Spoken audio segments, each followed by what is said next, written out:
할렐루야. 주님의 이름으로 환영합니다. 우리 마음을 다하고 뜻을 다해서 거룩하신 하나님께 예배드리겠습니다. 우리 다 같이 기도하겠습니다.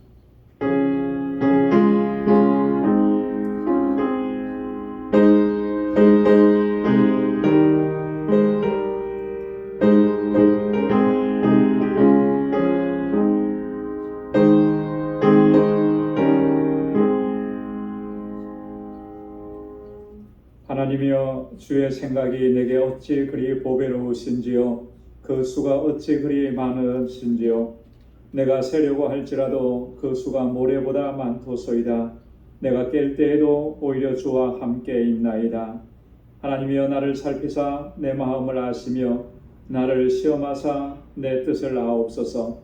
내게 무슨 악한 행위가 있나 보시고 나를 영원한 길로 인도하소서. 아멘. 자비로우시고 은혜가 풍성하신 만군의 주 여호와 하나님 아버지, 성일을 지난 3일 동안도 저희들을 은혜 가운데 지켜주시고 주님의 권능의 팔로 인도해 주시고 이 세상 속 삶에서 오직 주님을 의지하고 믿음으로 살아내게 하심을 감사합니다. 다시금 거룩하신 주님의 보좌 앞으로 불러주셔서 이렇게 주님의 성호를 찬양케 하오니 우리 마음을 다하고 힘을 다하고 뜻을 다하여서 오직 하나님께만 찬양과 경배 올려드릴 수 있도록 인도하여 주옵소서. 우리의 예배를 받아 주옵소서. 이 시간 임재하시고 주님의 평강으로 덧입혀 주옵소서. 예수님의 이름으로 기원하옵나이다. 아멘. 전능하사 천지를 만드신 하나님 아버지를 내가 믿사오며 그 외아들 우리 주 예수 그리스도를 믿사오니 이는 성령으로 잉태하사 동정녀 마리아에게 나시고 본디오 빌라도에게 고난을 받으사 십자가에 못 박혀 죽으시고 장사한 지 사흘 만에 죽은 자 가운데서 다시 살아나시며 하늘에 오르사 전능하신 하나님 우편에 앉아 계시다가 저리로서 산 자와 죽은 자를 심판하러 오시리라. 성령을 믿사오며 거룩한 공예와 성도가 서로 교통하는 것과 죄를 사하여 주시는 것과 몸이 다시 사는 것과 영원히 사는 것을 믿사옵나이다. 아멘. 찬양으로 하나님께 영광 돌리겠습니다. 시편 40편 하나님의 음성을 듣고자.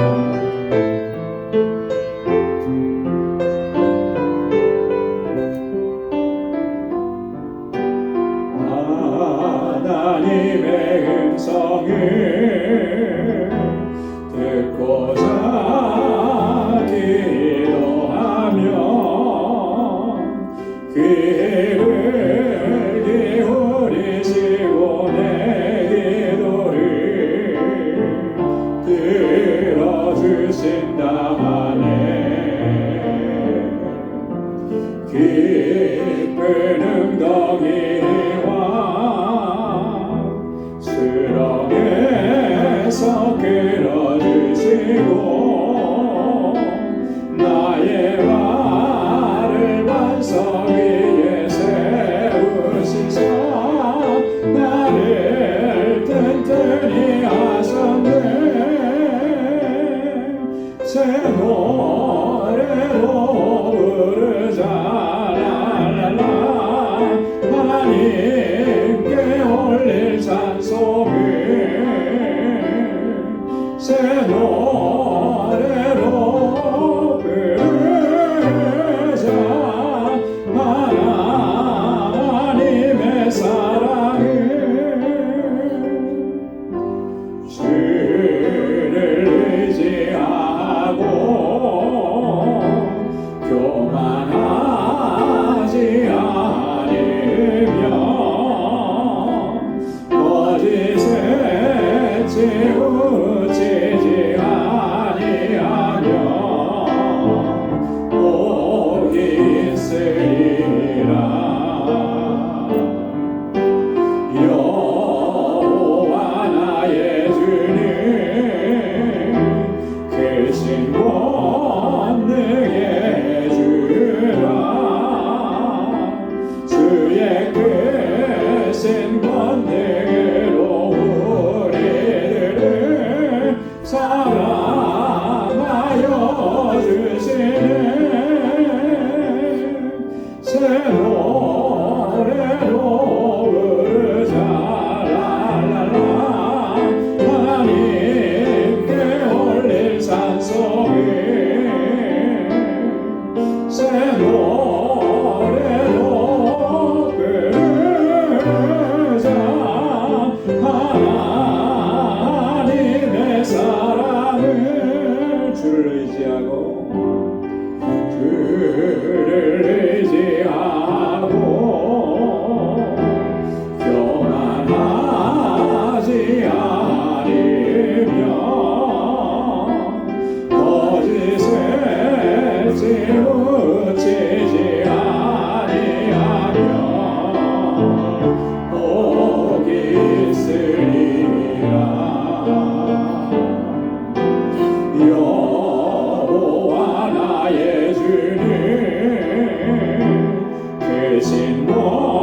예수의 보혈로 그대는 씻기어 있는가 마음속에 여러가지 죄악이 깨끗이 씻기어 있는가 예수의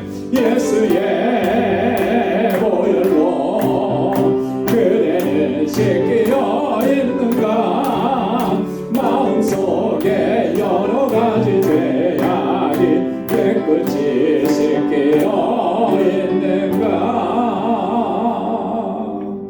내 구주 예수를 더욱 사랑 엎드려 비는 말 이르소서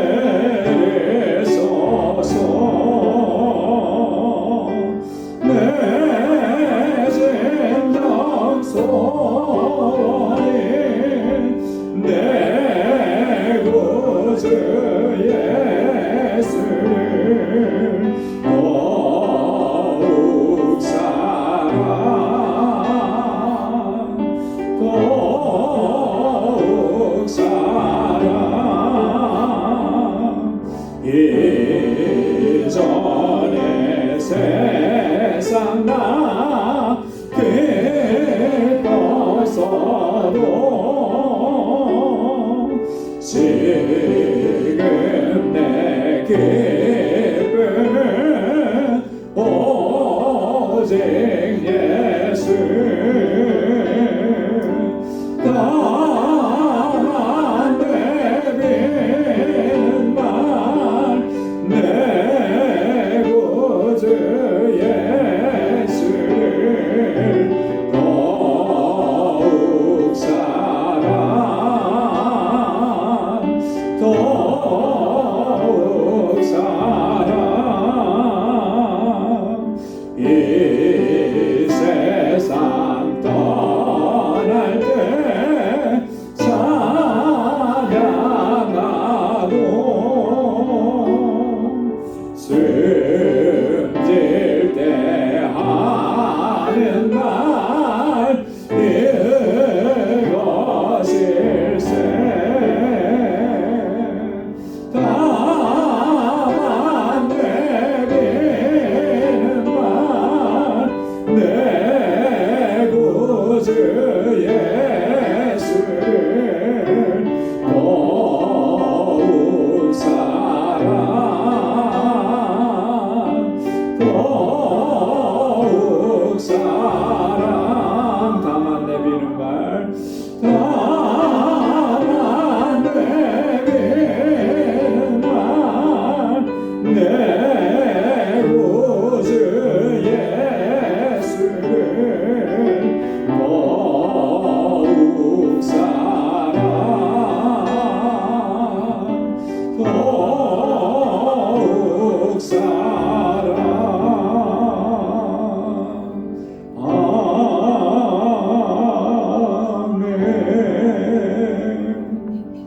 아멘. 우리 이 시간 다 같이 통성으로 함께 기도하겠습니다. 먼저는 교회를 위해서 우리 교회가 데살로니가 교회처럼 믿음의 역사와 사랑의 수고 소망의 인내로 소문난 교회가 되게 하옵소서. 우리 사역자들과 우리 모든 청지기들을 위해서 특별히 이번에 피택 받으신 11분의 귀한 주의 종들을 위해서 함께 기도해 주시고 주일학교와 유스그룹과 EM을 위해서 우리 전도사님과 또 우리 선생님들을 위해서 같이 기도해 주시고 우리 7월 3일부터 있는 단기 선교후에 선교팀과 또 우리 선교지 그리고 선교사님 알라메다 방주교회 또 건축을 위해서 함께 기도해 주시길 바랍니다. 우리 또 함께하는 우리 교우들 특별히 환우들을 위해서 어르신들을 위해서 기도해 주시고 우리 선교사님 특별히 우리 임상순 선교사님 그 둘째 아들 이삭이 한국에 가서 수술 진행되는 모든 과정 하나님께서 친히 인도해 주시고 치료해 주시기를 위해서 기도해 주시기 바랍니다. 이 시간 통해서 한 가지 기도 부탁을 좀 드리겠는데요. 저는 제 개인적인 기도이기도 한데 한국에 있는 저희 그 동생의 큰아들이 방충만입니다. 올해 32살이고 지금 코로나 바이러스에 감염이 돼서 폐렴으로 지금 중증으로 지금 입원해서 집중 치료를 받고 있습니다. 그 의사 선생님이 그렇게 얘기를 했다 그래요. 젊은 나이인데 이렇게까지 폐렴이 중증으로 된 경우는 처음 본다고. 상당히 지금 위중한 그런 상태입니다. 지금 병원에 입원해서 지금 산악을 지났는데 계속 고열이 있고 또 산소 공급이 제대로 잘 안 되고 그래서 좀 많이 좀 어렵고 힘든 그런 상황인데 여러분 같이 기도해 주시기 바랍니다. 방충망이에요. 할아버지 외할아버지가 지어준 이름인데 항상 성령의 충만함 가운데서 살아가라는 그런 이름으로 지어줬습니다. 여러분 함께 같이 기도해 주시면 좋겠고요.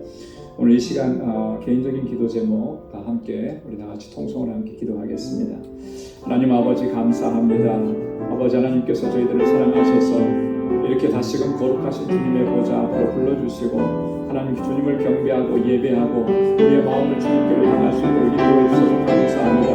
오 하나님 아버지 이 시간도 주의 백성들이 마음을 같이하여 주님 앞에 부르짖는 이 간절한 기도에 하나님 선하신 응답을 하여 주옵소서. 주님께서 세워주신 우리 방주교회가 정말 시대적인 사명 주님의 뜻을 온전히 잘 감당하는 믿음의 공동체가 되게 하여 주옵시고 주님께로부터 받은 사랑으로 서로 사랑하고 또 위로하고 격려하며 서로를 세워주며 함께 나아가는 사랑의 공동체가 되게 하여 주옵소서.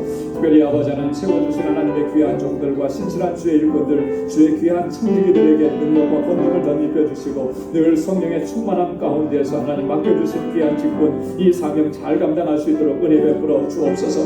이곳에서 자라나는 우리 사랑하는 자녀손들을 기억해 주옵소서. 우리 주일학교와 일솔로과 이앱을 하나님 긍휼히 여겨 주옵소서. 정말 아버지 다음 세대를 이어가는 하나님의 귀한 일꾼들이 이곳에서 다 나올 수 있도록 도와주시고 하나님 잘 경외하고 믿음으로 살게 하시고 정말 하나님의 뜻대로 행하는 귀한 자녀들이 되게 하여 주옵소서. 저들을 위해서 수고하고 애쓰는 우리 전도사님과 모든 교사를 하나님 은혜 위에 은혜를 더하시고 주의 권능으로 붙잡아 주시고 주님의 은총을 베풀어 주옵소서.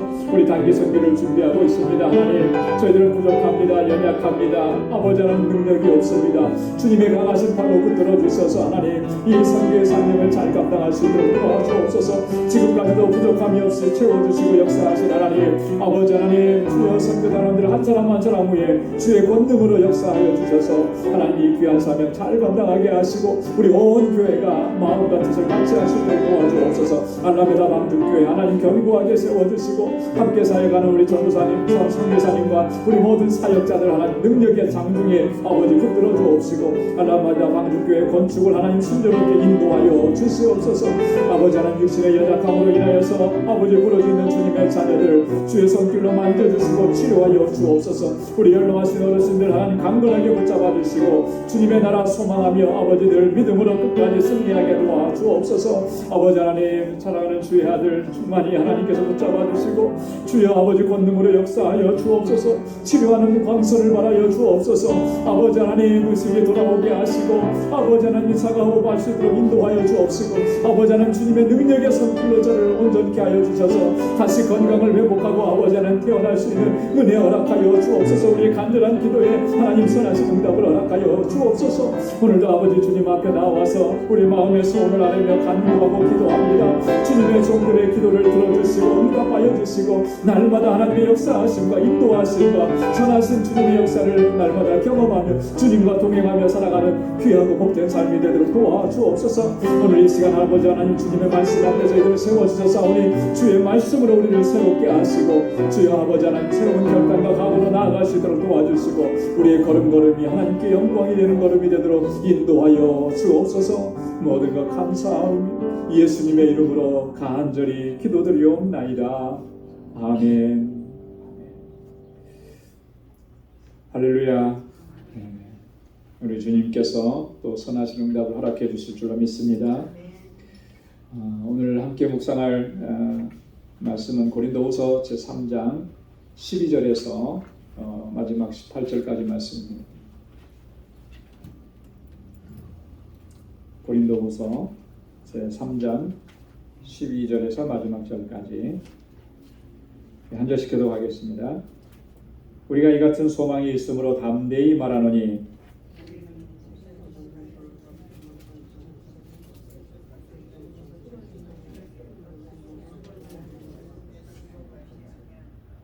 그러나 저희 마음이 완고하여 오늘까지라도 구약을 읽을 때에 그 수건이 오히려 벗어지지 아니하고 있으니 그 수건은 그리스도 안에서 없어질 것이라. 오늘까지 모세의 글을 읽을 때 수건이 오히려 그 마음을 걷었도다. 그러나 언제든지 주께로 돌아가면 그 수건이 벗어지리라. 주는 영이시니 주의 영이 계신 곳에는 찬양이. 다 함께요. 우리가 다 수건을 벗은 얼굴로 거울을 보는 것 같이 주의 영광을 보매 저와 같은 형상으로 화하여 영광으로 영광에 이르리니 곧 주의 영으로 말미암음이니라. 아멘. 오늘 고린도후서 제3장 12절에서 18절까지 주제를 살펴본다면 그 마지막 17절에 있죠. 주의 영이 계신 곳에는 자유함이 있다. 바울이 어떤 의미로 이 자유함이 있다, 이 자유함에 대해서 설명을 하는가? 이 자유는 과연 어떤 자유인가라고 하는 것 우리가 같이 좀 묵상을 해보려고 하고요.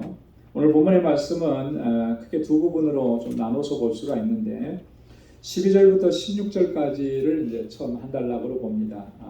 여기 보면은 모세가 과거에 하나님의 율법을 받고 그 시내산에서 율법을 받고 내려왔을 때 그의 얼굴에서 광채가 났다 그랬거든요. 근데 그 광채난 얼굴을 수건으로 가렸습니다. 그렇게 한 게 뭐냐? 바울은 이것을 해석할 때 장차 없어질 것의 그 결국을 주목하게 하지 않으려고 없어질 것인데 거기에 주목하고 집중하지 않도록 하기 위해서 바울이 모세가 이제 수건을 썼다라고 하는 것을 이제 바울은 해석을 해서 우리에게 전해줍니다. 이 내용이 어디에 이제 기록이 되어 있느냐면 출애굽기 34장 29절에서 35절에 있는 말씀입니다. 그래서 여러분 한번 이 말씀을 먼저 같이 한번 읽어보고 그리고 본문의 내용을 같이 보도록 하겠습니다. 왜냐하면 지금 첫 번째 단락은 바로 이 모세가 십계명을 받고 내려왔을 때 나타났던 그 현상들 그것을 배경으로 해서 왜 수건을 썼는지 그 수건은 뭘 의미하는지 오늘날 여전히 그 수건을 쓰고 있는데 그 수건을 쓴다는 의미가 어떤 의미가 있는 것인지 우리의 신앙과 어떻게 연관이 있는 것인지 바울이 지금 이걸 설명하는 거거든요. 사실 어떤 면에서 보면 우리도 그런 수건을 쓰고 있는지 모르겠습니다. 그래서 하나님의 말씀을 본래의 의미대로 이렇게 바르게 이해하지 못하는 그런 사례들이 너무나 많이 일어나는 거죠. 자, 그렇기 때문에 한번 좀 살펴보겠습니다. 출애굽기 34장 29절에서 35절까지 말씀입니다. 한번 찾으셔서 제가 한 절 읽고 여러분 한 절 읽고 이렇게 교독하도록 하겠습니다. 출애굽기 34장 29절입니다. 모세가 그 증거의 두 판을 자기 손에 들고 시내산에서 내려오니 그 산에서 내려올 때에 모세는 자기가 여호와와 말씀하였음을 인하여 얼굴 거풀에 광채가 나나 깨닫지 못하였더라. 아론과 온 이스라엘 자손이 모세를 볼 때 모세 얼굴 거풀에 광채남을 보고 그에게 가까이 하기를 두려워하더니 모세가 그들을 부르니 아론과 회중의 모든 어른이 모세에게로 오고 모세가 그들과 말하니 그 후에야 온 이스라엘 자손이 가까이 오는지라 모세가 여호와 앞에서 시내산에서 자기에게 이르신 말씀을 다 그들에게 명하고 그들에게 말하기를 마치고 수건으로 자기 얼굴을 가리웠더라. 그러나 모세가 여호와 앞에 들어가서 함께 말씀할 때에는 나오기까지 수건을 벗고 있다가 나와서는 분명하신 이를 이스라엘 자손에게 보하며 다 함께요. 이스라엘 자손이 모세의 얼굴에 광채를 보는 거로 모세가 여호와께 말씀하러 들어가기까지 다시 수건으로 자기 얼굴을 가리웠더라. 아멘. 이제 이런 일들이 이제 있었던 거예요. 그래서 얼굴에 광채가 났는데 그 하나님의 영광이 모세의 얼굴을 통해서 이제 이스라엘 백성들에게 나타난 그런 현상인 거죠. 이런 현상들 때문에 아론은 물론이거니와 이스라엘 백성들이 다 두려워했다라고 하는 거예요. 그래서 모세의 얼굴에서 광채가 나니까 사람들이 두려워하면서도 거기에 이제 주목을 하니까 모세는 그 얼굴을 광채나는 얼굴을 수건으로 가리고 하나님께로 돌아가서 하나님과 말씀할 때는 그 수건을 다시 벗었다라고 하는 거예요. 이것에 대한 바울이 해석입니다. 왜 이 이야기를 하느냐면 오늘 본문에서도 얘기하지만 이스라엘 백성들이 구약을 읽을 때, 특별히 모세의 글을 읽을 때 아직도 수건을 쓰고 글을 읽는다는 거예요. 모세를 수건을 쓰고. 여러분, 이 수건을 쓴다라고 하는 그때 그 현상 때문에 사실은 모세가 수건을 썼던 거거든요. 근데 그것이 지금 얼마나 오랜 세월이 흘러왔습니까? 그죠? 1000년하고도 그 이상의 세월이 흘러왔는데 여전히 이제 유대인들 사이에서는 구약을 읽을 때, 특히 모세의 글을 읽을 때는 그 얼굴을 수건으로 가리고 있더라는 거죠. 그 현상만, 그죠? 그런 어떤 형식만 지금 남아 있는 거예요. 그게 뭘 의미하는지 모르고. 자, 근데 여기에 이제 중요한 의미를 부여하는 것입니다. 바울이. 수건을 썼다는 게 과연 뭔가? 우리 한번 계속해서 보도록 하겠습니다. 먼저 12절을 보면 바울이 우리가 이 같은 소망이 있으므로 담대히 말하노니 그렇게 얘기합니다. 바울이 말하는 이 소망, 이 같은 소망, 이건 뭘 의미하느냐면 바로 앞전입니다. 지난번에 우리가 같이 말씀을 나눴던 6절에서 11절까지에 있는 여기에서 바울이 밝히고 있는 그런 내용들이에요. 자, 여기에서 뭘 바울이 얘기했느냐면 바울이 이런 얘기를 했습니다. 아주 중요한 얘기였죠. 우리는 바울 자신과 이 복음을 전하는 우리는 새 언약의 일꾼이다라고 하는 얘기를 했어요. 새 언약의 일꾼. 그리고 그 새 언약에 따르는 그 영광이라고 하는 것. 새 언약의 일꾼이 누리게 되는 그 영광이라고 하는 것은 옛 언약의 직분이 가지고 있는 그 영광과는 비교할 수도 없이 엄청나게 큰 것이다라고 하는 거예요. 물론 옛 언약도 영광이고 옛 언약도 귀한 것인데 지금 우리가 감당하고 있는 이 새 언약, 복음으로 말미암는 새 언약, 그 새 언약의 일꾼이 된 것은 그것과는 비교할 수도 없이 영광스러운 것이다 라고 하는 것을 이야기했었습니다. 그래서 고린도후서 3장 7절로 8절에 보면 하물며 영의 직분이 더욱 영광이 있지 아니하겠느냐. 정죄의 직분도 영광이 있은즉 영의 직분은 영광이 더욱 넘치리라 그랬습니다. 자, 여기서 보면 영의 직분은 뭐고 정죄의 직분은 뭐라고 했습니까? 뒤에 것부터 얘기하면 정죄의 직분은 율법에 대한 직분이에요. 그죠? 율법을 담당하는 율법에 대한 직분이 이제 정죄의 직분. 왜냐하면 율법의 역할 중에 하나가 뭐라고 했습니까? 정죄하는 일을 한다고 했잖아요. 그죠? 율법에 있어서 완전할 수 있는 사람은 아무도 없기 때문에 그 율법 앞에 서면 다 법에 의해서 정죄를 받는 거예요. 그래서 율법의 기능은 내가 죄인이라고 하는 것, 그걸 깨닫게 해준다라고 하는 거예요. 그게 율법의 가장 큰 역할인 거예요. 그런데 그런 우리를 정죄하는 직분이 있는 정죄하는 그 율법도 얼마나 영광이었느냐. 자, 모세가 그 율법을 가지고 나왔을 때 하나님께서 그 가운데 영광 가운데 임하셔서 그 얼굴에 광채가 나게 하십니다. 그런데 이 영의 직분, 복음을 감당하는 예수 그리스도의 복음을 감당하는 이 귀한 직분은 그것과는 비교할 수도 없는 영광이라고 하는 거예요. 자, 그래서 12절에서 얘기하는 이 같은 소망이 있다라고 하는 것은 바로 그겁니다. 이 복음과 복음의 직분이 얼마나 영광스러운지 그것을 그리고 얼마나 변하지 않는 것인지 이러한 사실에 대한 확신과 또 소망을 가지고 있는 것. 그것을 바로 바울이 이 같은 소망이 우리 안에 있다라고 하는 걸 얘기하는 거예요. 자, 그러니까 내가 담대히 말한다 이렇게 얘기하는 거죠. 담대히. 이 소망이 있어서 이 영광이 얼마나 값진 영광이고 최고의 영광인 걸 알기 때문에 나는 담대히 말할 수가 있다. 여러분이 우리가 어떤 사실이나 어떤 상황에 대해서 정말 그것을 분명하게 확신하고 그것을 분명하게 믿으면 담대하게 이야기할 수가 있는 거예요. 그런데 그것을 확신하지 못하면 그 능력을 의심하면 담대하게 말할 수가 없습니다. 여러분, 복음의 능력과 이 복음의 가치, 이것을 우리가 바로 알아야 되는 거예요. 이 복음이 가지는 능력.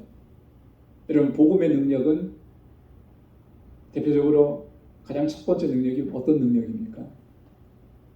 복음의 능력. 구원하는 능력이죠. 그죠? 죄인을 구원하는 능력입니다. 복음이 전해져야만, 그리고 그 복음을 믿고 받아들여야만 죄인이 죄의 용서함을 받고 구원에 이르는 은혜를 입을 수가 있는 거예요. 복음이 없이는 그런 역사는 일어날 수가 없는 거예요. 그게 하나님께서 죄인을 구원하시기 위해서 계획하시고 섭리하시고 정하신 방법이라고 하는 거예요. 그래서 우리로 하여금 그 복음을 전하게 하신 거죠.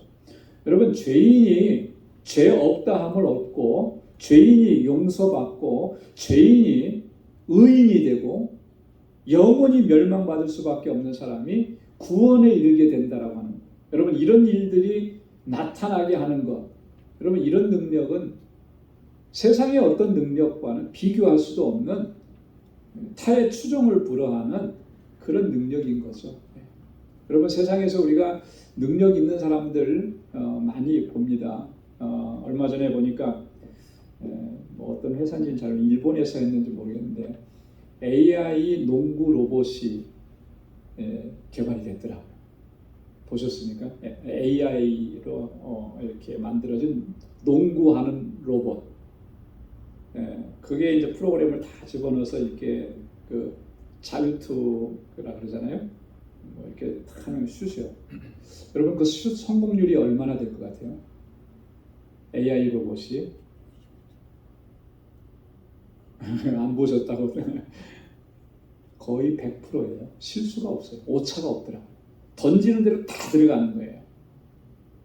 지금 로봇의 기능이 이제 그 정도인데 이제 아마 이게 그 개발하는 사람들이 그러더라고. 나중에는 이제 사람과 직접 경기도 할 수 있을 것이다. 지금은 이제 그 단계까지는 아닌 거예요. 그냥 슛을 쏘는 동작 정도예요. 이제 그게 조금 느리고 그런 건데 그 정도로 봐. 여러분, 그 정도 되면은 그 능력이라고 하는 건 정말 대단하잖아요. 세상에는 우리가 정말 깜짝 놀랄 만한 그런 능력을 소유한 사람도 엄청나게 많습니다. 하지만 그런 것과 비교할 수 없는 게 복음의 능력인 거예요. 복음의 능력. 그리고 복음의 가치인 거예요. 세상에서 뭐 제일 귀한 게 뭐겠습니까? 뭐 보석을 얘기할 수도 있겠죠. 그러나 그런 거는 전혀 가치가 없는 거죠, 사실은. 복음이 진정한 가치인 것이고 유일한 가치인 것이고 절대적 가치인 겁니다. 여러분, 우리가 신앙생활 하면서 그리스도인으로 살면서 이 복음의 능력과 복음의 가치를 소홀하게 생각하면 우리는 복음의 증인으로 살아갈 수가 없어요. 담대하게 예수 그리스도 복음을 전할 수가 없는 거예요. 예를 들어서 이런 겁니다. 세일즈맨이 어떤 물건을 자기가 팝니다. 뭐 자동차 세일즈맨은 차를 팔고 그러는데 이 차의 어떤 능력, 기능, 이 제품에 대한 자부심, 그게 없으면 그 차 제대로 팔 수 있겠습니까?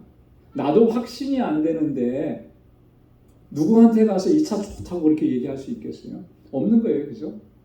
비록 그 차가 모자라고 좀 부족한 면이 있어도 파는 사람 입장에서는 그 확신이 있는 거죠. 확신이 있는 거예요. 제가 저희 집에 뭐 하나 설치한 것이 있어서 그 설치한 것에 대해서 이제 그 기사님하고 뭐 이렇게 얘기를 좀 했어요. 그러다가 이건 뭐 조금 이거는 좀 부족한 거 아니냐, 이런 데서는 다른 거하고 비교해 보니까 좀 벌어지는 것 같았더니 금방 얼굴 표정이 달라지더라고요. 그건 그게 아니라는 거예요. 그건 몰라서 그러는 건데 이거는 이렇게 하면 이게 정말 최고의 성능인 거라고. 얼마나 이렇게 막 열변을 토하는지 제가 그렇게 대답한 것이 너무 미안해지더라고요.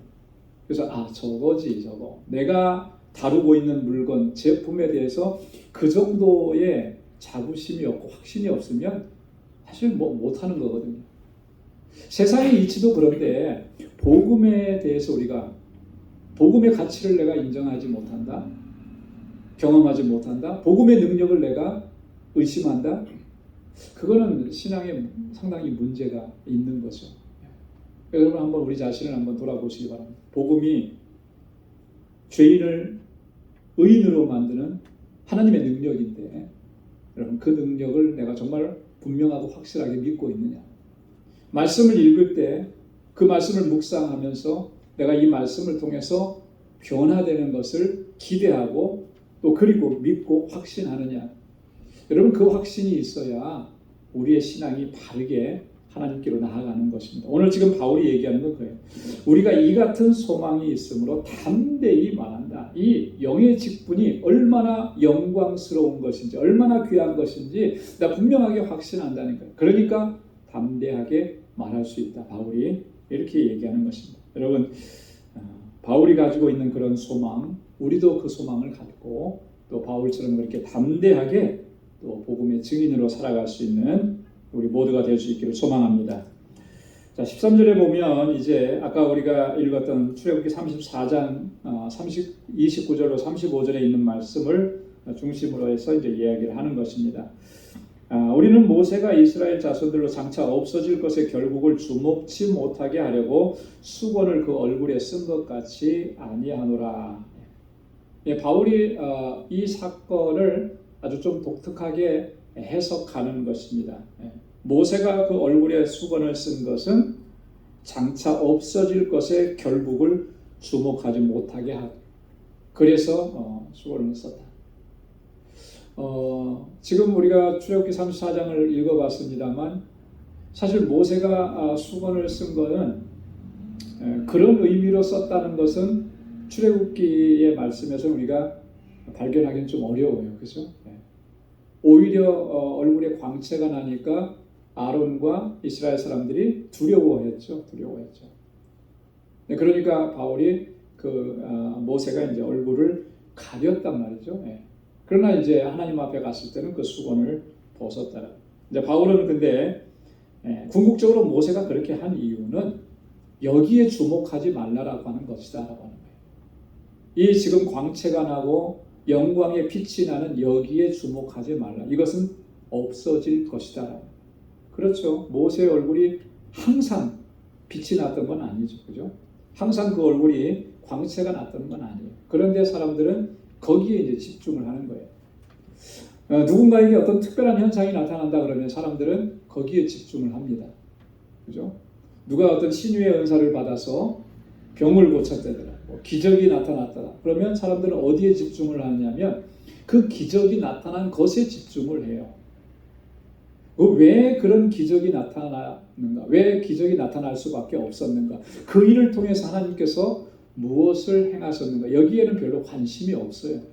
그저 기적이 나타난 거, 거기에만 관심이 있어서 그래서 그 사람을 쫓아갑니다. 그래서 사람들이 몰려들어요. 이단의 대표적인 그런 이단의 어떤 그 교주들 이런 사람들도 처음부터 나는 이단으로 내가 이렇게 하고 이랬던 사람들은 거의 없는 것 같아요. 다들 보면은 나름대로는 처음에는 그렇게 열심히 했었고 사모했었고 그래서 하나님께서 은사를 주셨었고 그래요. 열정이 없었던 게 아닙니다. 자, 그런데 그 하나님께서 주신 은혜를 잘못 사용한 거죠. 하나님께 영광 돌리지 아니하고 그걸 통해서 자기를 위해서 자기 유익을 위해서 쓴 거예요. 그러면서부터 하나님의 뜻에서부터 멀어져 가고 자기가 신이 되어버린 이게 이단들의 살기들의 대표적인 그런 현상들인 거죠. 자, 그렇게 그들을 통해서 뭔가가 나타나니까 사람들은 거기에만 집중하는 거예요.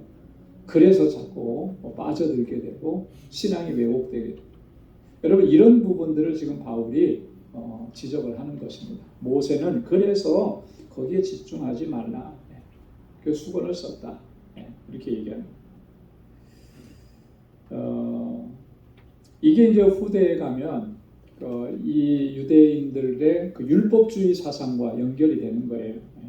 바울이 저 모세가 하나님의 율법을 받아 내려왔을 때 그렇게 하나님의 영광의 빛이 비쳤기 때문에 이 율법에 대해서 율법 숭배 사상으로까지 나아가는 거예요. 그래서 율법이 물론 절대적인 것인데 그리스도께서 오시기까지 절대적인 거라는 거죠. 그리스도께서 오셔서는 율법의 역할은 그것으로 끝나는데 여전히 율법을 절대시하는 것에서 벗어나지 못하니까 그리스도를 통해서 주신 복음을 유대인들은 받아들이지 않는 거예요. 그래서 여전히 유대인들은 그 수건, 이 편견이라고 하는 수건으로 자신들의 율법주의를 끝까지 붙잡고 나아가는 거죠. 그래서 복음을 거부하는 그 유대인들의 이런 모습들을 지금 바울이 지적을 하고 있는 것입니다. 그래서 14절에 그렇게 얘기합니다. 14절 말씀을 보면 그러나 저희 마음이 완고하여 오늘까지라도 구약을 읽을 때 그 수건이 오히려 벗어지지 아니하고 있으니 그 수건은 그리스도 안에서 없어질 것이라. 자, 그 마음이 어떻게 돼서요? 완고해졌다 그러잖아요. 그죠? 여러분, 완고하다라고 하는 말이 무슨 말이죠? 완고하다라고 하는 말은 견고해졌다, 굳어졌다 그런 거잖아요. 그래서 누가 뭐라고 말을 해도 진리를 말을 해도 자기 생각이나 자기 판단, 자기 결정, 자기 사고를 절대로 바꾸지 않는 그런 태도, 이게 이제 완고하다라고 하는 거예요. 그죠? 여러분, 내가 틀린 거를 알았으면 또 다들 그게 틀렸다라고 하면 당연히 바꿔야 되는 거잖아요. 그죠? 근데 안 바꿔요. 내가 맞았다라고 하는 거예요. 끝까지 우기는 거죠. 100명이 다 그렇게 얘기해도 그거 아니다, 내가 맞다 이렇게 얘기하는 거, 이렇게 주장하는 거, 이게 이제 완고한 마음의 상태를 이야기하는 것입니다. 저희의 마음이 완고해졌다라고 하는 거예요. 이렇게. 그래서 구약을 읽을 때 어떻게 한다는 거예요? 오늘까지도 그 수건을 쓰고서 하나님의 말씀을. 자, 그런데 그 수건은 어떻게 돼야 될 것이라는 거예요? 그리스도 안에서 없어질 것이다. 그리스도 안에서 없어질 것이다. 그리스도의 복음 안에서 이제 율법에 대해서 다른 의미를 찾아가야 된다라고 하는 거예요. 그 얼굴을 가렸던 그 수건이, 그 완고했던 것들이 다 벗어져야 된다라고 하는 것이죠. 자, 그러니까 이 말은 이런 의미인 것입니다. 율법은 그리스도를 통해서 완성이 되고 그리스도를 통해서 성취되는 것이다. 이것을 지금 바울이 이야기하는 거예요. 자, 이것은 바울이 얘기하는 거, 바울이 처음 얘기한 것은 결코 아닙니다. 누가 제일 먼저 이야기를 했죠? 예수님께서 먼저 얘기하시는 거죠. 그죠?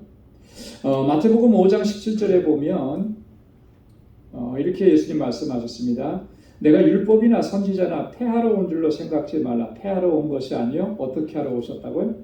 완전케 하려 함이라. 율법을 완성하시기 위해서 오셨다.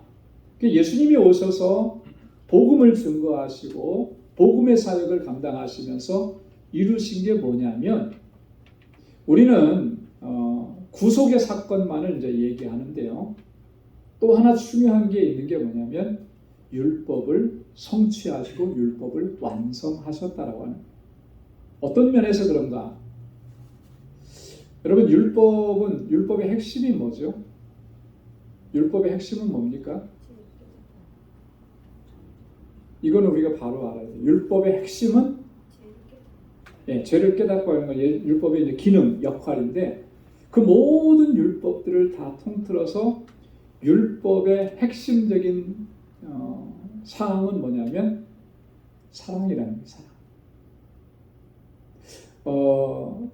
한 율법사가 예수님께 찾아왔습니다. 예수님께 찾아와서 그런 질문을 했죠. 우리가 다 알죠, 그 내용. 율법에서 최고는, 첫 번째는 뭡니까? 이렇게 질문을 했잖아요. 그때 예수님이 주신 대답은 뭐예요? 첫째는 내 마음과 뜻과 성품을 다해서 내 주 여호와 하나님을 사랑하고, 거기에 하나님을 사랑하라라고 하는 말. 그게 율법의 첫 번째 계명. 제일 중요한 요소다. 자, 그 다음에 거기에 이제 다음에 이어지는 말이 중요해요. 연결하는 게 이와 같이 그래서 이와 같이 하나님을 사랑하는 것, 마음을 다하고 성품을 다하고 뜻을 다해서 하나님을 사랑하는 것처럼 그와 똑같이 내 이웃을 내 몸과 같이 사랑하라. 자, 그러니까 이 율법의 핵심이 뭐예요? 사랑이에요, 사랑. 하나님, 그걸 조금 나누면 하나님 사랑, 이웃 사랑이에요. 자, 그래서 예수님께서 어떤 계명을 주신다고 말씀을 하셨습니까? 새 계명을 주신다고 했잖아요. 내가 너희에게 새 계명을 주노니 그 계명은 뭐라는 거예요? 내가 너희를 사랑한 것 같이 너희도 서로 사랑하라. 율법의 핵심은 사랑인 거예요. 그래서 하나님의 사랑을 주님께서 이 땅에 오셔서 완성하시고 성취하신 거죠. 그래서 마태복음 5장 17절에 있는 말씀, 완전케 하기 위해서, 율법을 완전케 하기 위해서 주님께서 오셨다. 그게 주님께서 하신 일이라고 하는 이 말씀의 의미라고 하는 것입니다.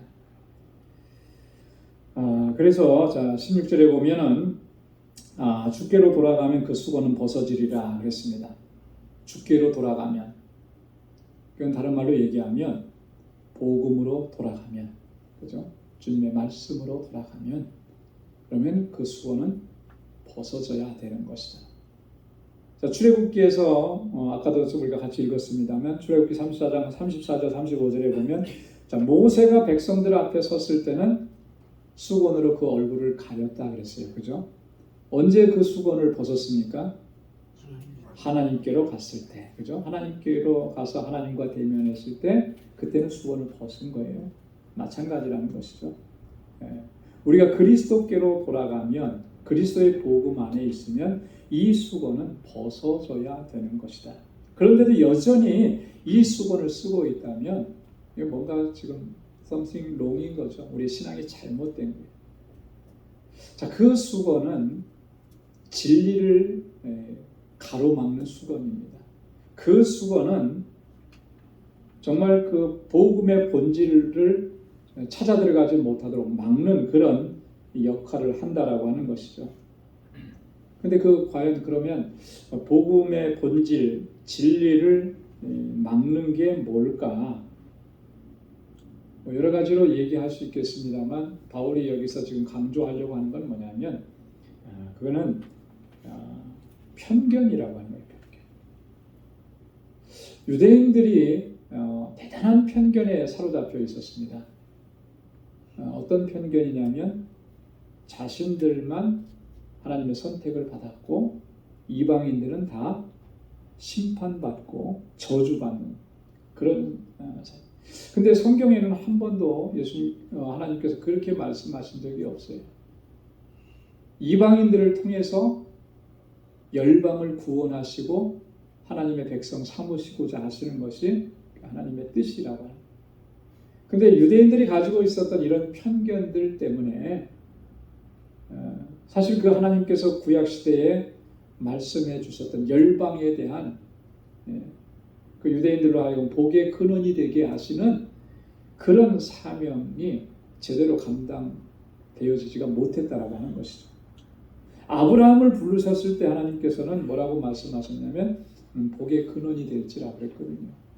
그 복의 근원은 이스라엘 족속 히브리 민족 안에만 제한되는 것이 아니라 열방을 향해서인 것입니다. 그런데 하나님이 우리만 사랑하시고 우리만 구원하셨다라고 이런 편견 속에 갇히니까 그 하나님의 뜻이 펼쳐져 나가지를 못하게 된다라고 합니다.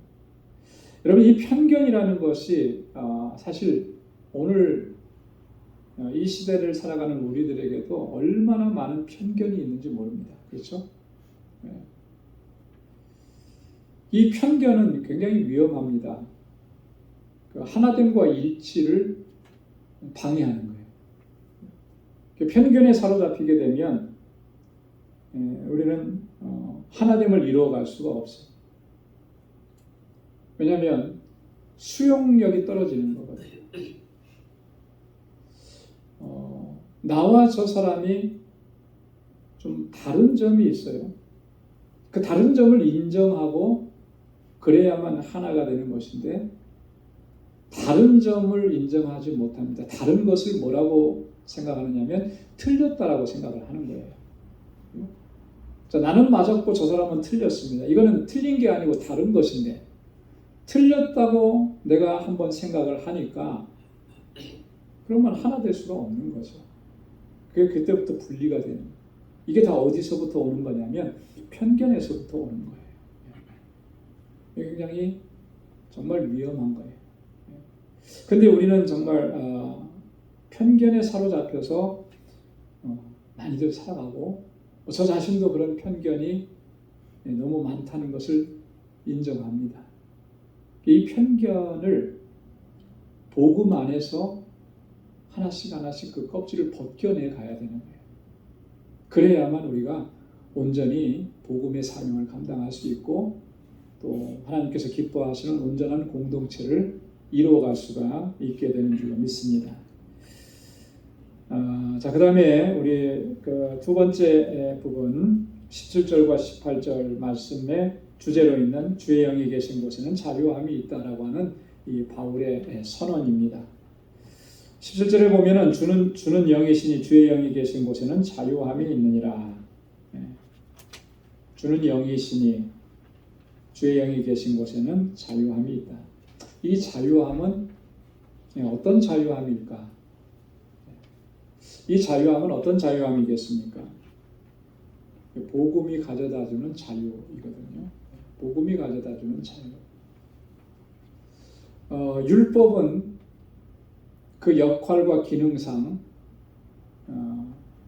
우리를 어떤 그 묶는 그런 어떤 역할과 기능이 있어요. 그래서 율법 안에 거하게 되면 아까도 말씀을 드렸던 것처럼 율법은 정죄의 기능이 있다 그랬잖아요. 그죠?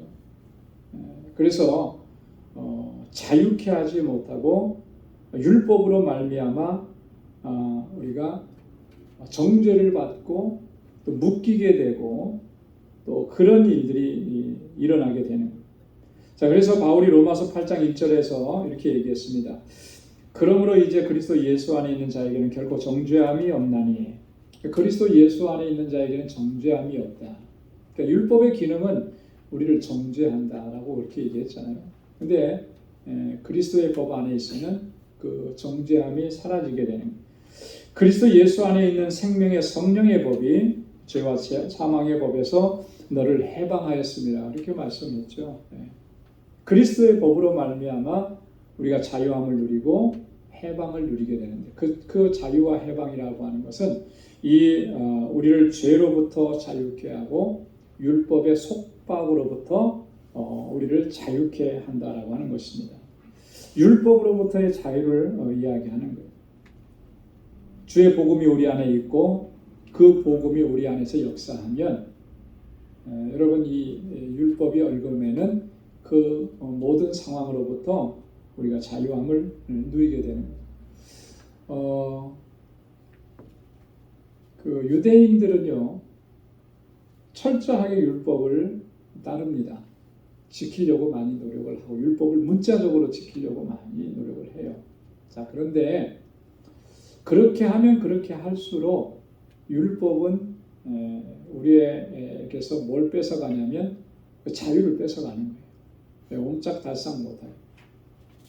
그러니까 율법에는 많은 조항들이 있는데 실제로 지금도 그런다 그래요. 율법의 많은 조항 가운데 그 안식일법이라는 게 있습니다. 안식일법.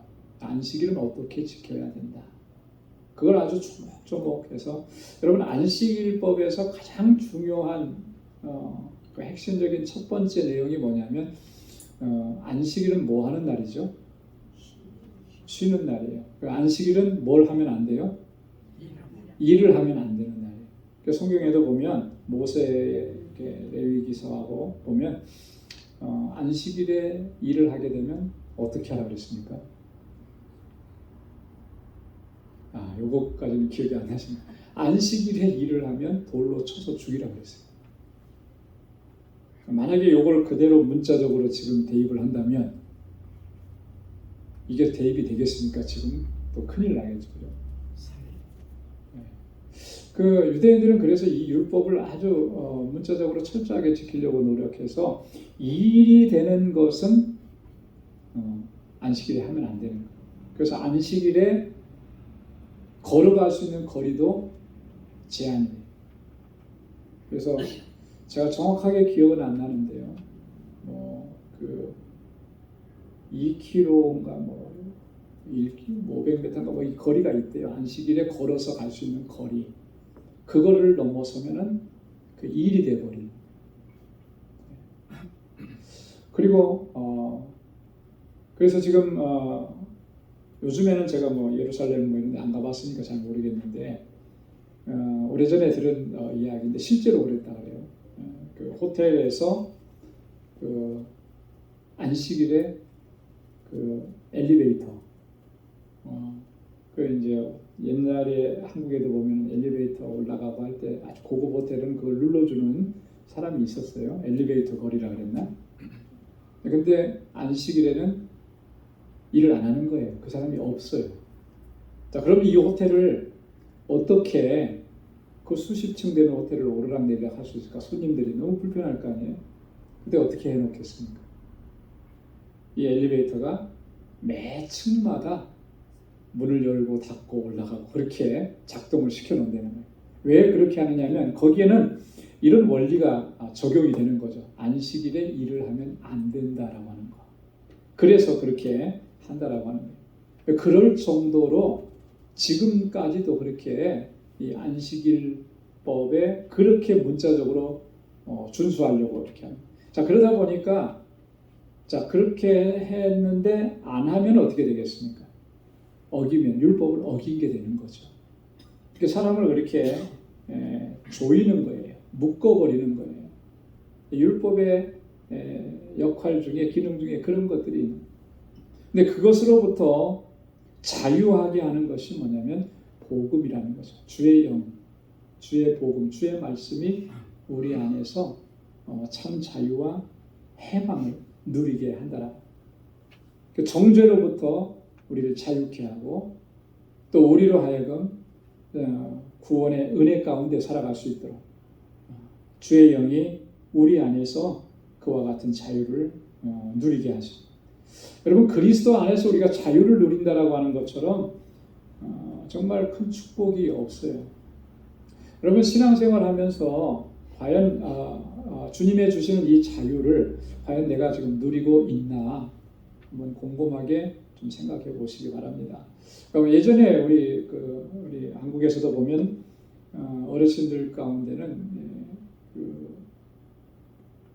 신앙생활하기 이전에 본인들이 섬겼던 다른 신들에 대한 그 신개념을 가지고 신앙생활하는 분들이 많이 있었어요. 그래서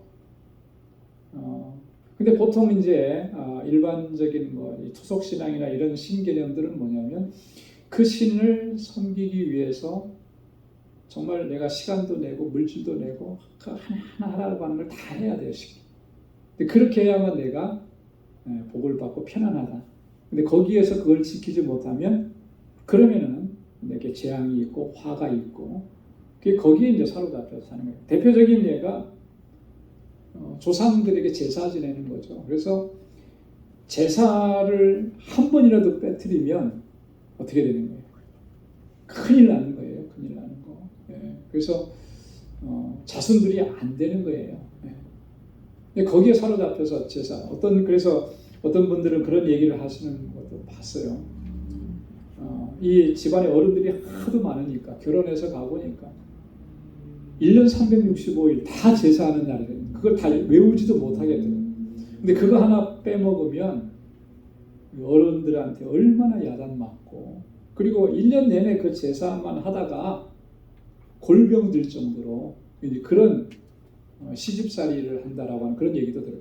그게 이제 완전히 묶어놓는 거죠. 여러분, 신앙이라고 하는 것은 그렇게 묶이는 게 아니잖아요. 그죠? 자유함을 주시는 거잖아요. 해방인 것인데 율법주의도 마찬가지인 거예요. 율법주의, 문자적 율법주의에 빠져들어가게 되면 그러면 이 자유를 누릴 수가 없는 여러분, 이 자유라고 하는 가치는 우리가 세상을 살 때도 정말 귀한 가치들인데 이 자유를 잃어버리게 되면 그게 얼마나 고통인 건데, 이 영적인 자유를 누릴 수 있다라고 하는 것은 이건 말로 다 할 수 없는 하나님께서 우리에게 주신 은혜고 축복인 거죠. 우리가 그리스도 안에 있고 복음 안에 있을 때만 그 자유를 누리게 되는 것이고요. 그래서 더 이상 우리를 정죄하지 못하고 그 율법의 속박으로 우리를 가둬둘 수가 없게 되는 거예요. 복음이 주는 자유가 있기 때문에. 자, 마지막 결론으로 18절에서 바울이 이렇게 또 이야기합니다. 우리가 다 수건을 벗은 얼굴로 거울을 보는 것 같이 주의 영광을 보매 저와 같은 형상으로 화하여 영광으로 영광에 이르르니 곧 주의 영으로 말미암음이라. 수건을 벗은 얼굴로 거울을 보는 것 같이 주의 영광을 본다. 여러분, 얼마나 이게 놀라운 일입니까? 그죠? 주님의 영광을 보는 거예요. 거울로 보는 것처럼. 여기서 말하는 거울로 보는 것 같이라고 하는 것은 아주 분명하고 명확하게 본다라고 하는 것이죠. 주님께서 우리에게 주신 자유가 있고 복음으로 말미암아 우리가 주님의 영광을 보는 것. 거기에서 한 걸음 더 나가서 저와 같은 형상으로 화한다. 누구와 같은 형상이냐면 우리 주님이 영광 가운데 계신 것처럼 오늘 우리도 그렇게 변화된다. 그래서 영광에서 영광으로 이르게 된다. 여기서 말하는 영광에서 영광으로 이른다라고 하는 것은요, 이런 의미입니다. 처음에 영광에서라고 하는 것은 우리가 예수 그리스도를 구주로 영접했을 때 우리에게 주신 그 영광을 의미하는 거예요. 주님으로 말미암아 우리가 누리게 되는 그 영광. 그런데 또 영광으로 나아가는 겁니다. 영광에 이르게 된다라고. 이 영광이 후자에 나온 영광이라고 하는 것은 우리가 장차 누리게 될 그 영광, 영화를 얘기하는 거죠. 우리가 구원받고 의롭다 하심을 얻은 것, 이게 얼마나 영광스러운 거예요. 그죠? 하나님의 자녀가 되고 또 주님의 백성이 되고 거룩한 백성이 된 것. 여기에서 머무르지 않고 성화의 과정을 거쳐서 마침내 어디에 나아가냐면 영화에 이르게 되는 거예요. 영원토록 하나님과 함께 영광스럽게 되는 그 자리에 서게 되는 그 영광을 이야기하는 것입니다. 이 모든 것이 다 주의 영으로 말미암은 성령께서 우리 안에서 그렇게 역사하시고 그렇게 역사하시는 곳에는 복음이 우리를 그렇게 이끌어간다라고 하는 것을 바울이 결론적으로 이야기하는 것입니다. 여러분, 결국에는 예수 그리스도의 복음은 우리를 자유하게 하고 우리를 영광에 이르게 하고, 그렇기 때문에 바울은 이 직분을 내가 감당하는 것, 이게 너무나 귀하고 값지고 소중하다라고 그렇게 고백을 하는 것입니다. 이 소망과 확신이 있기 때문에 담대하게 복음을 증거할 수 있고, 어떤 고난이 있고 어떤 환난이 있어도 복음을 증거한다. 죽음의 자리에 이르러도 복음을 증거한다고 바울이 그렇게 이야기할 수가 있습니다. 여러분, 이 확신이 저와 여러분들에게도 있기를 소망합니다. 그래서 우리에게 주신 주님의 영광으로 또 우리가 담대하게 예수 그리스도를 증거하고 복음의 증인으로 살아갈 수 있는 우리 모두가 될 수 있기를 주님의 이름으로 축원합니다. 기도하겠습니다. 하나님 아버지, 감사합니다. 오늘도 주님의 크신 사랑과 은혜 가운데 저희들을 불러주시고 우리를 얼마나 사랑하시는지 우리로 하여금 깨닫게 해주시고 우리에게 주신 이 귀하고 복된 은혜가 얼마나 소중한 것인지를 다시 한번 기억할 수 있도록 은혜 주셔서 감사합니다. 날마다 주님의 영광 가운데 거하게 하시고 마침내 영원하신 주님의 품 안에 거할 수 있도록 우리를 그렇게 인도해 주시는 하나님의 그 선하신 손길을 늘 의지하고 주님께 모든 걸 의탁하고 주님 우리에게 맡겨주신 사명을 언제나 최선을 다해서 감당하는 복음의 증인이 다 될 수 있도록 인도하여 주옵소서. 우리 방주교회가 하나님 주님 오시는 그날까지 견고하게 서서 주님의 주신 사명 잘 감당하는 온전한 믿음의 공동체가 되게 하여 주옵시고 우리 모든 권속들 한 사람 한 사람 주님의 능력의 장중에 하나님 붙들어 주옵소서. 이제는 우리 주 예수 그리스도의 무한하신 은혜와 하나님 아버지의 크고 놀라우신 사랑과 성령의 위로 교통 충만하심의 역사가 주님의 영광을 바라보며 주님의 주신 사명을 최선을 다해서 감당하기로 결단하는 우리 방주의 모든 믿음의 권속들과 저들의 가정과 직장, 생업의 터전과 학업 위에 이제로부터 영원까지 함께 하시기를 간절히 축원하옵나이다. 아멘.